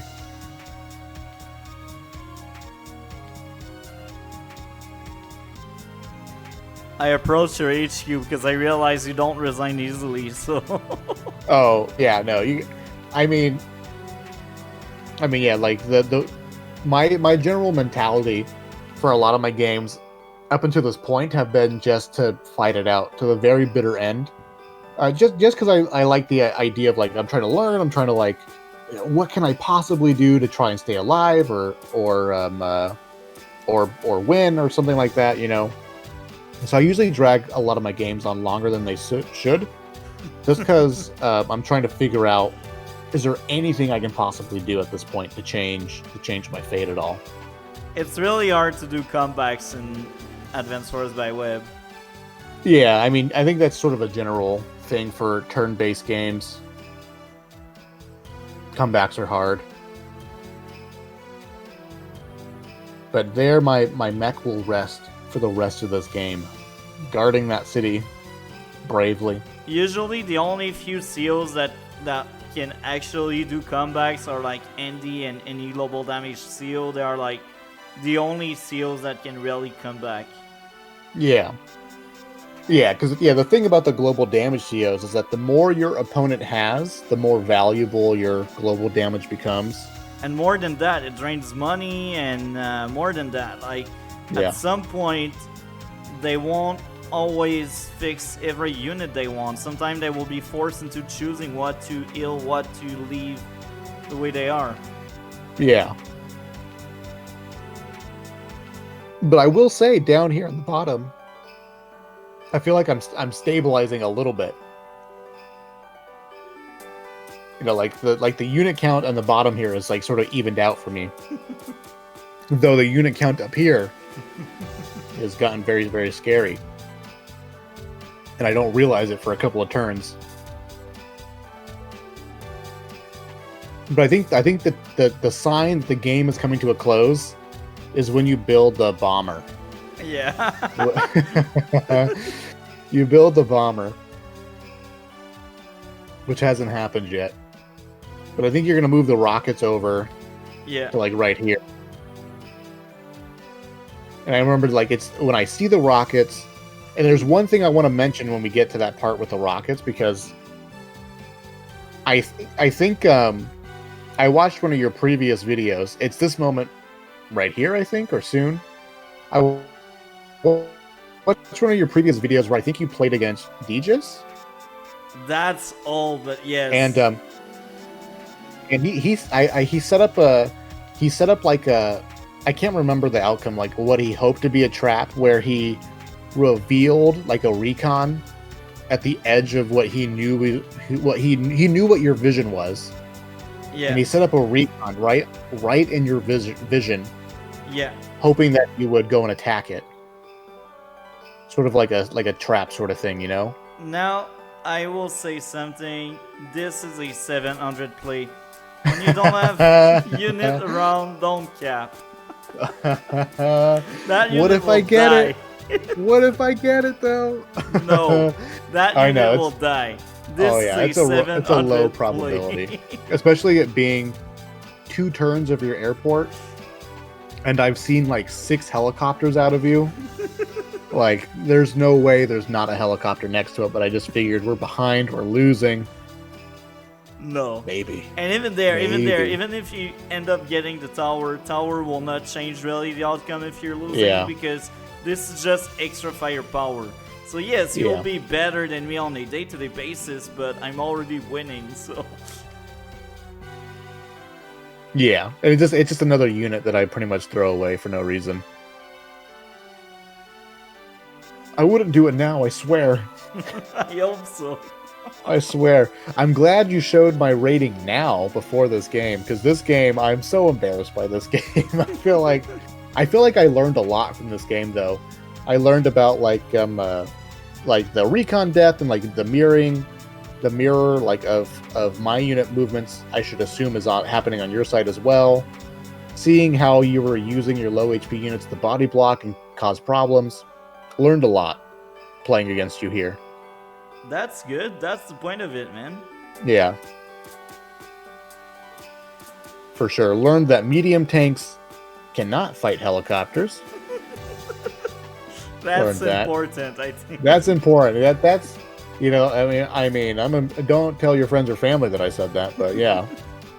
That's I think like a good basic knowledge everyone should have. If you don't know this, medium tanks can't fight helicopters. Thank you very much. You know, I bought that bomber because I've seen your medium tank on the HQ, and I'm like, that guy will never resign. I need something that kill him fast. Nope. Yeah, funny enough, I think it's like I'm playing around this idea of like I'm gonna desperately hold my HQ, but I'm not really devoting enough resources to try and win. Yeah. Up top, so I'm just sort of dabbling on both sides here. But even if you try, look at what I have on top. Yeah, but at this point, you're so far ahead. The better thing you can do is trying, but I don't guarantee anything. Yeah, for sure. And I think this next moment is where I go for, like, I see the helicopter and I see the anti-air.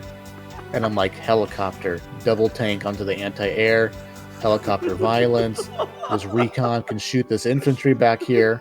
I've cleared out all of this. I'm feeling good. Okay. Here we go for rewind already.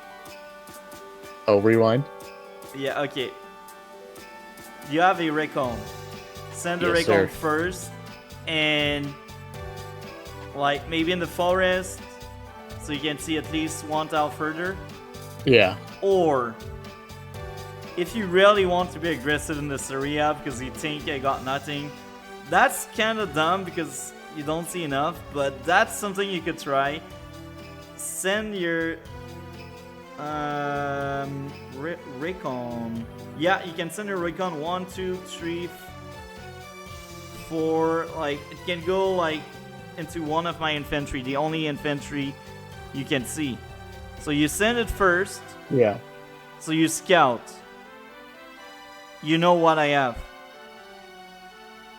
Yeah. I think the principle here is if I'm prepared to commit 2 tanks and a helicopter to fight you, I should sacrifice the recon just to make sure that that's a good play or not, because that's a lot of material just to throw away for free. If the way you just did it, you just threw both of your tank to my anti-air without seeing what I had further.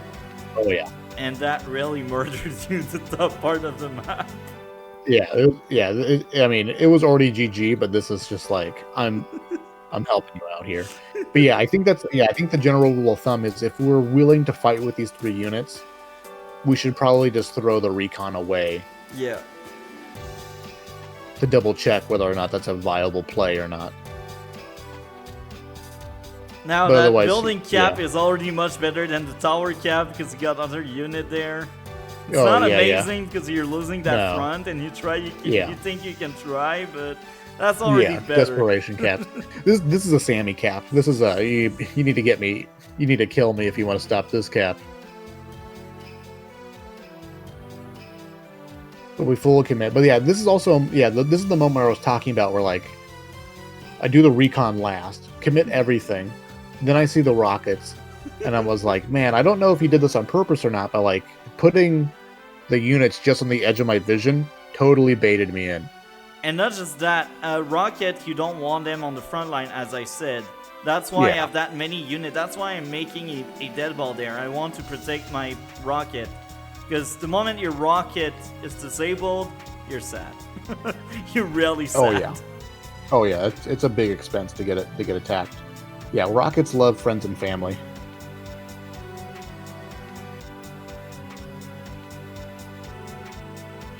My APC, gloriously still alive, doing its thing. I love that your T-copter's out of fuel. That's always a good sign, you know? Yeah, but I think it was just like, I felt I was feeling good. Even though being unbelievably behind, I was just like, we're making progress down here. We're killing stuff up here. Maybe there's a chance. Maybe there's a chance. But I just didn't quite realize, like, you got 2 rockets and a bomber. And 2 artillery. Oh yeah, some artillery rolling in. Their unit count is pretty dang good. All right, you got 41,000 in the bank. So, wait, let's rewind. Yeah. I build. Okay. Yes, sir. 1 turn before I build. Okay. 41k. Yeah. Let's rewind turn and come back. Oh, I see. 25k. I earned 16.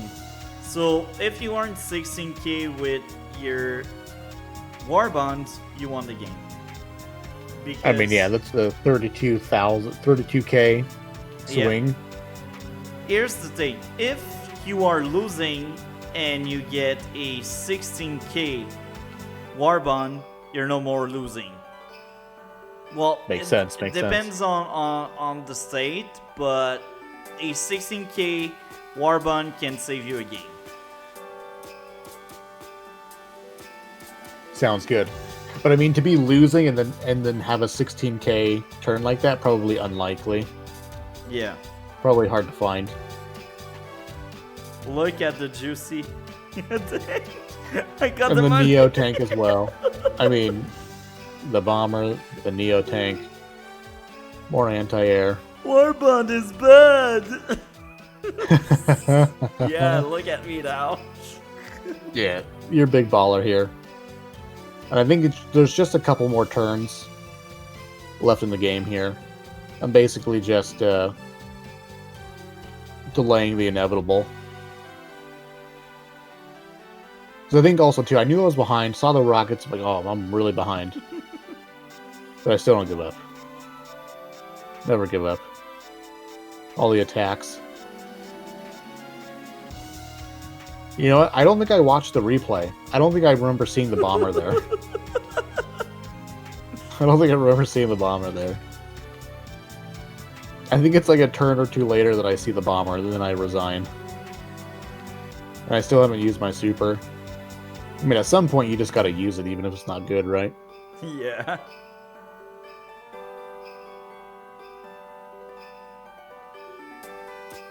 We're just sort of going through the motions. Play everything out. Shoot your copter. Not in range to deal with your anti-air, but I do body block. Get a nice little block here for the copter against your anti-air. But you don't see that juicy artillery. Don't see your juicy artillery. Never gonna have a chance of getting that artillery out. Yeah, it's at this point, I think, this is where I first see the bomber. This is where I first remember seeing your bomber. So I don't think I watched the replay when you blew up my tank with a bomber. Just artillery on artillery violence.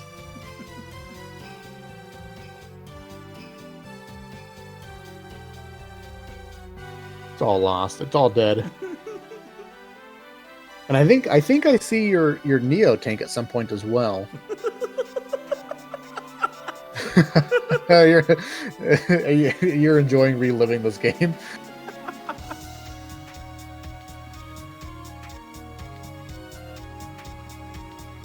Everything moves up. Yeah, I still play it out a little bit here. Maybe I haven't seen your bomber yet. Maybe I haven't watched the replay on this turn either. No, I used my power. Why market crash? Because at this point I was like, I had already attacked, and I was like, I forgot to use my super again. I was just playing my turns way too fast. So I just gotta use my power at least once this game. Use my power. It's your turn, and I think this is now the final turn. I think your bomber is revealed. Your Neo tank is revealed.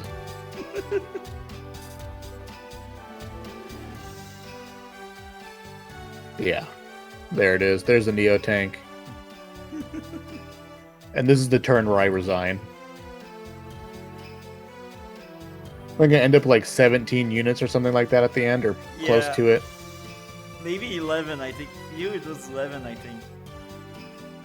Oh, do I play it out even a turn after this? I think. Oh, no, I don't. 14. I resign. 14. Yeah, actually, yeah, it's surprising. I learned a lot. I learned a lot from this game. You killed 137,000 worth of units. Half of you in the KD ratio here.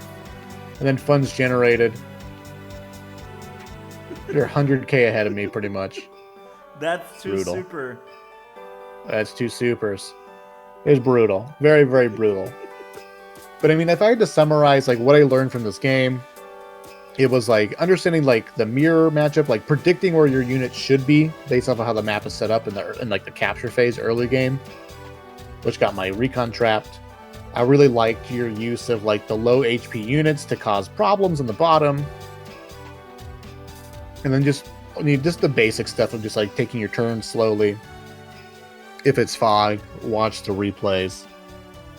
And then just the little attack with like the recon, the two tanks and the copter. Send your recon in first if you're going to commit that much value into an area that you don't have vision of yet. Because that would have saved me, the 2 tanks in the copter. Yeah. Yeah. Those are the things that really stood out in my mind as far as like things I need to remember and learned about. Any closing thoughts? Nope, I think that was it right there for me. This is the summarize of what I learned there. You don't need to heal your infantry. That's good. So, where can people find your content? And also send me the link of your channel if you have one or more channel you'd like me to place in the description below. Yeah, I'll send those to you. I just got 2. I got Twitch TV/NO02, which is N002. And then my YouTube, which is just NO02 Gaming, spelled the same way. Those are the 2 places that I really post videos. I try to stream at least 2-3 times a week right now. I'm getting back into a good habit. And then I try to post videos couple a week. That's good, man. So what do you have going on right now on either platform? What's your most recent upload or stream?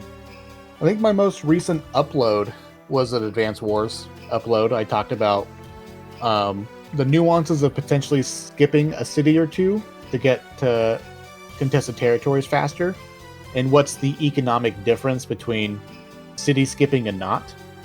So I got a little video that talks about that. And then and I think the last stream I did was Dota 2.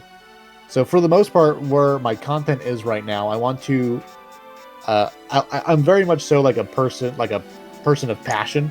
I want to play the games that I'm really excited about and get really interested in, because I hope that in the long run my enthusiasm for them will come off on the stream and on the videos and things like that. So I'm playing Dota 2 right now. I have the most Back for Blood content on YouTube of all the YouTubers in the world. Don't at me, it's true.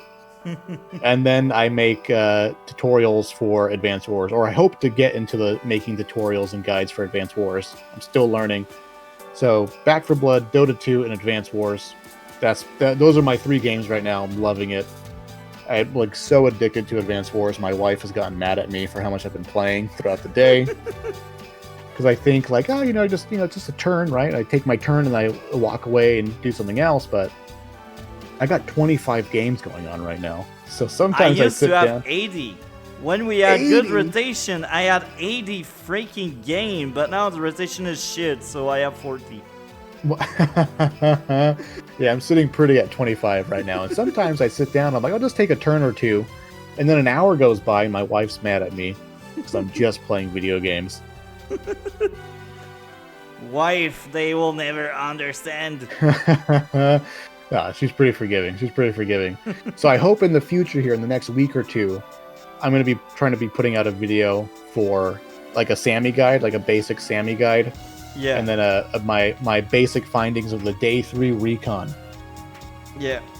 So that was fun, man. Thank you a lot for coming. And if you have ideas for video and you would like someone to feature in it, just let me know, man. I'm always available to help out for content. No, thank you so much. I had a blast. It's really insightful for me. I really appreciate it, and thank you for reaching out to me. That's good. Well, you're welcome, and I always like to have new people around. It's always fun because we get other people's point of view. And as I said, I fought you like a few times already, so I knew what kind of player you were, like around what skill level you were in, and that was very interesting to fight you. So, any closing thoughts before we end this video? No. I mean, thank you for having me, and hopefully, the next time we fight each other, I'll put on a better show for you.